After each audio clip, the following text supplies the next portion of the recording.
ఇది ప్రజాపాలన కాదు, రాక్షస పాలన.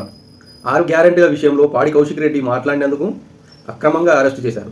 దాన్ని నిరసిస్తూ మా దుబ్బాక ఎమ్మెల్యే కొత్త ప్రభాకర్ రెడ్డి గారు, సిద్దిపేట ఎమ్మెల్యే హరీష్ అన్న గారు, ఇంకా ఇతర ముఖ్య నాయకులను అక్రమంగా అరెస్టు చేయడం జరిగింది.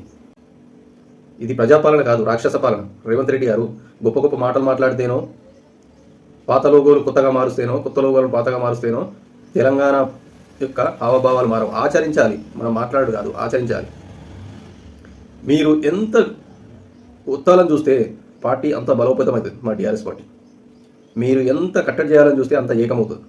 అది మీకే ఇబ్బందిగా మారుతుంది. నిన్న ఒక పాడి కౌశిక్ రెడ్డిని అరెస్ట్ చేయాలనుకున్నారు. అది 1 గంట 2 గంటల్లో తెలంగాణ మొత్తం విస్తరించింది. ఒక విధంగా మాకే మంచిది, మేము అలర్ట్ అవుతున్నాం. ఇంకా తట్టుకోలేవు రేవంత్ రెడ్డి. ఇది జస్ట్ షాంపిల్ మాత్రమే. ఒక కౌశిక్ రెడ్డితో మొదలైనటువంటి వ్యతిరేకత తెలంగాణ మొత్తం విస్తరించింది అంటే అర్థం చేసుకో. మా టీఆర్ఎస్ పార్టీ నాయకులు కావచ్చు, కింద ఉన్నటువంటి బాడీ మొత్తం అలర్ట్గా ఉన్నారు.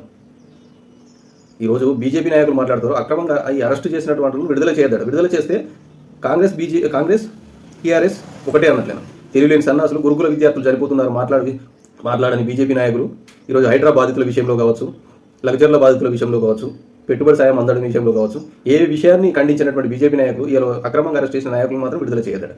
తెలియలేని సన్నాసులారా, బీజేపీ కాంగ్రెస్ ఒకటే. అది ప్రజలకు తెలుసు, పార్టీ నాయకులకు తెలుసు, అందరికీ తెలుసు. జై తెలంగాణ, జై కేసీఆర్.